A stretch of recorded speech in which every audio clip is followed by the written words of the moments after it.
Hi guys, it's John of JWH Millinery and welcome back to my channel. Before we go any further, if you just look at the bottom of this video, see if there's a red subscribe button, just click that button and you'll be subscribed to this channel. If you're already subscribed, look down below and there'll be a bell. If you haven't clicked that, click it and that will notify you when we release our videos in future. You'll be one of the first to see them. Just want to say a massive thank you to all my subscribers so far. We're fast approaching 500 subscribers to this channel. Once we hit 500 subscribers, we're going to do a sort of giveaway on this channel. So make sure you tell everybody about this channel, watch the videos, subscribe if you can. Just tell everybody, get everybody to subscribe, and as soon as we hit that 500, we can do that giveaway.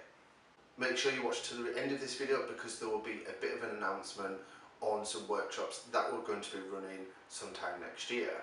But that's not what you've come for. You've come here to watch Milliner Showcase, so let's crack on with the video. So this first piece is by Karen of Mind Your Bonce. As you can see from this image, this is a raspberry gingham percher style piece which has been trimmed with like a floral arrangement and finished off with an ostrich spine. Now the gingham fabric is actually a woven straw, so I would actually love to know where this comes from because this is a beautiful, beautiful fabric. The inspiration for this piece was a late summer picnic. So think hot sun, daisy chains, fresh raspberries and champagne, and you can see that inspiration is very much in this hat. So Karen originally is from Hawaii and moved to England 6 years ago and is still trying to get warm.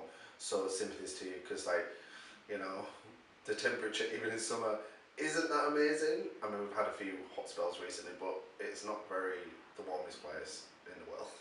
She started off making mainly cut and sew hats, but then found a passion in blocking. Karen can draw inspiration from anywhere really, but is really influenced by nature, and that seems like a common occurrence with a lot of milliners. Nature seems to be what inspires a lot of people, and that's mainly, I think, because we use a lot of natural products, we use a lot of feathers and flowers, and so it's easy to draw from nature because a lot of our supplies are from nature anyway. Karen also says she's taken inspiration and made hats inspired by kiwi fruits and waves and strawberries and things like that, things that you don't necessarily would tend to draw inspiration from, but everybody gets their inspiration from different places, and if you want to get it from a kiwi fruit, then make sure it looks like a kiwi fruit. Karen also likes to take an abstract idea and turn that into a hat and then make it a little bit more elegant, and that's where what her thought process goes through when she's making a piece. Karen, like me, thinks that the quirky designs are the most fun to make, but she also likes to make the simple and more elegant pieces as well. She is self-taught, and when she's not making hats, she likes to pore over all these different books of millinery, leatherwork, flowerwork, all that sort of thing, ribbon work, just to gain that skill, gain that knowledge to further her millinery skills. So the flowers are a fine weave cinnamate which have been painted on the edges with a mixture of PVA glue and gold acrylic, which is a technique I've never seen before, and I think I might actually try that in the future myself. And then the centre of the flowers are some little glass teardrop shaped beads. Now when I saw this on Instagram, I immediately fell in love with it. I think what drew me to this was the shape. I mean, you know, I'm very much loving perches at the moment, but it was also the fabric, the sort of like the straw, the gingham straw. It's a colour and a pattern I've not seen in straw before, so I was very much intrigued into what it was made from and a little bit of inspiration behind what was going on with this piece. You can find Karen on Facebook, Instagram, Twitter and Etsy under Mind Your Bonce, and all this will be linked down below. So this next piece is by Chris of Julian Garner Headwear. Now I first came across Chris a few months ago. It was probably just before Ascot, because I was very much in love with the hat that he wore to Ascot, and ever since then I've been wanting to get him in a showcase, and I've never really got the courage to ask him because I'm generally in awe of his work. and thankfully he agreed to be in this episode, so thank you very much. So this piece is a disc style headpiece, which the shape was decided between Chris and his client, and it has been finished off with the most beautiful flowers I've seen somebody make. Like, these are stunning. So the client's dress has smoky florals incorporated, so hydrangeas and peonies, and that's where Chris took some of the inspiration for the floral on that. So Chris is originally from Zimbabwe in Africa and moved to England 12 years ago and started making millinery in around about 2009. And at this point Chris was self-trained, so everything that he made he learned to make by himself. Chris competed in a grazier competition, and I don't know if many of you are aware of this, but a few years ago grazier ran a competition and a lot of people entered. I didn't enter, I didn't have time to enter, I wish I had have done. But Chris entered just for the feedback really, not really looking to win, he just wanted the feedback.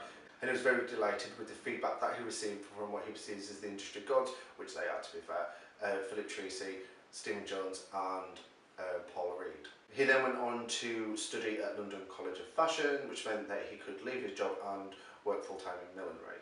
Chris also has a drag persona, and he goes under the name of Madame Miu Miu. And from this image here, you see, look stunning. I mean, that jawline. I'm going on holiday soon. I was hoping I'd have a jawline by that point, but I don't think I'm ever going to have a jawline like that in 2 weeks' time. This, I mean, if you've checked out some of his work, and if you do check it out after watching this video, you'll see a lot of images of Madame Miu Miu. Stunning, stunning. I love this piece because it's got a simple elegance. Like, a lot of work has gone into it. I'm not saying it's just simple to put together at all, but it looks effortless, and this is something that I could never do in a like, I can't do effortless at all. You've seen, you know, if you see any of my work, you know, it's not effortless at all. And it's just, it's beautiful. I mean, simple, elegant, effortless, stunning. That's all I have to say. So thank you, Chris. Thanks for letting me showcase this today. And thank you very much for all your kind words of support earlier on today. If you think one drag persona was fabulous, hold on, we have a second one. So let's look at the third hat in this episode. So this third piece is by Adam of Áccent Millinery. So Adam is a self-taught milliner based in Cambridge and makes mainly pieces for special events. Adam started making hats 2 years ago as a way to dress up when he was attending drag shows and cabaret shows. He says the beauty and the drama of those art forms continue to be an important influence in his style. Nature is a significant source of inspiration for his work, and he enjoys blending striking organic structures with man-made forms. Adam also draws some inspiration for some of his work from supernatural and gothic constructs, so think spells, divination, dragons, witchcraft, that sort of thing. Adam's materials of choice tend to be things like paper clay, thermoplastics and wired foam.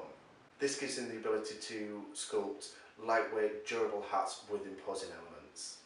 So this piece is called Adamantia, and it is a fusion of a headdress and a mask, and it references the weird and the wonderful structures of mushrooms, primarily the bridal veil fungus. This is his largest piece today. It's actually 60 centimeters wide, and it's made from warbler, which is a type of thermoplastic. And each of those holes have been individually cut out himself. Like, I would have given up after a couple of hours. That's like some impressiveness there, really. And finally, the centerpiece of the headpiece draws inspiration from the underside of a toadstool, and also takes some inspiration from the featherwork crowns of the Aztecs. So just like Chris, I've followed Adam for a while, a couple of months now, I do believe, and I've been looking at his work. It's completely stunning. I mean, I use that word way too much, but it is. Every single one of his pieces is absolutely beautiful. And obviously, you know, if you're a massive watcher of this channel. You know, I've got an obsession with drag queens, so that's probably always drawn to these two, because there is that element of drag, which I just love how this piece, it would fit perfectly in any high fashion photo shoot. I mean, just think of all the different images that could be made just with this one piece. You wouldn't need to wear any clothes with this.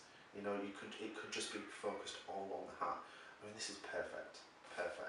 What I also love about this piece is the juxtaposition of them two very distinct colours and then two very distinct pieces on the hat. They go well together, but they clash at the same time, and that's what I really like about this piece the most. So thank you, Adam. Thanks for letting me showcase this piece today. Hopefully, like everybody else, I've done this justice. Let me know in future if there's anything you want me to showcase, and hopefully I'll get you in a future video. So there seems to be a trend in this video, which is boys in dresses. Well, not necessarily boys in dresses, but milliners having a drag persona to help showcase their own pieces, and I think that is a very clever move.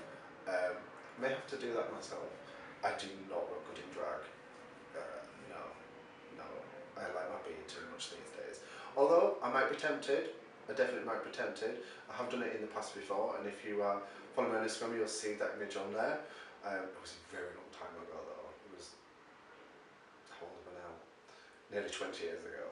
Yeah. But yeah, definitely there is that inspiration taken from drag. I know in Chris's piece, it's not really a drag influence, but in from some of his other pieces, there's definitely some sort of drag inspired influence there. And obviously with Adam, I mean, look, these two images are beautiful, beautiful men, beautiful jawlines. I know I keep going on about jawlines, but these are gorgeous jawlines, and I really think I could just get away with pinning this back just while I'm on holiday. But yes, so thank you guys, and I look forward to seeing what you make in the future. So like always, make sure you follow me on all my social media: Facebook, Instagram, Twitter, Snapchat and Patreon, and you can find me under JWH Millinery. So if you've got to this point of the video, thank you very much for watching all this way through. So in March 2018 we have London Hat Week, which I'm very excited to see what is going to happen during that week. Now I submitted some applications for some workshops, and unfortunately they were rejected. I'm not too sure why. Maybe because of what I'm going to be offering. It probably doesn't sit well, I'm not too sure. So instead I thought, why don't I just still run them? People are going to be coming to London. Not everybody's going to be able to get onto everybody else's courses. These are not affiliated with London Hat Week at all. I'm just going to still run them during that time because people are going to be here, and I have viewers from around the world. It's an ideal chance for you guys to actually come to a workshop with me. I'm not an expert by any means. I'm not one for once saying I'm an expert. I just seem to be the one on YouTube talking to you guys and giving my tips and tricks and my ideas and the way I do things. So I'm not an expert, but I'm still going to run some workshops. So the first workshop will be a 3D printing workshop. So 3-4 hour lesson. So you would learn how I design things to be 3D printed, and then we'll also show you where you can order your designs to be printed in future. I mean, you can get them printed in not just plastic, you can get them printed in a million different things, and we'll be able to show you that as well. The second workshop would be more a wearable technology workshop. The wearable technology workshop is where you use conductive thread instead of using wires, and LEDs and battery packs and programmable bits and pieces, and you put that all together, and there's no wires. You can hide the stitching, you can cover it in beads and everything, so you can't see nothing, and it's all hidden even on the inside. The third workshop is something that I would be announcing maybe later on in the year. I have a new series coming up starting around November, which is a mystery make. So my other half will be going to the shop, buying things, and I have to make something. So it's more of a make with me workshop. So we all get together and we open a box and we have to make what's inside. And I think with that one I looked into getting an actual block in each kit as well. So you know, that's a perfect chance if you don't have blocks to get a little mini block with that workshop.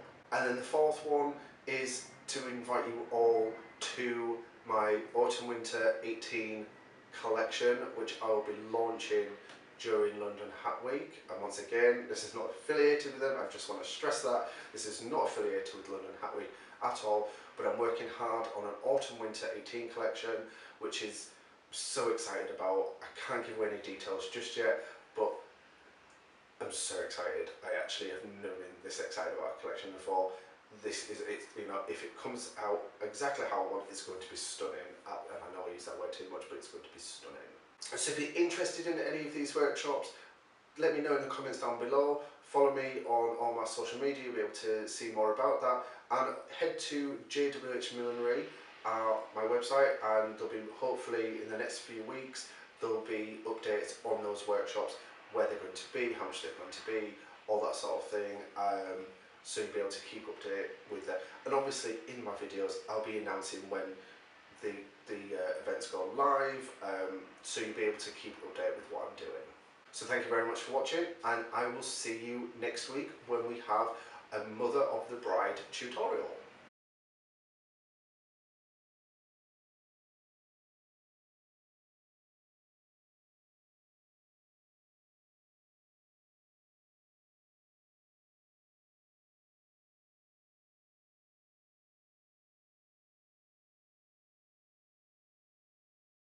Chris also has a alternate persona.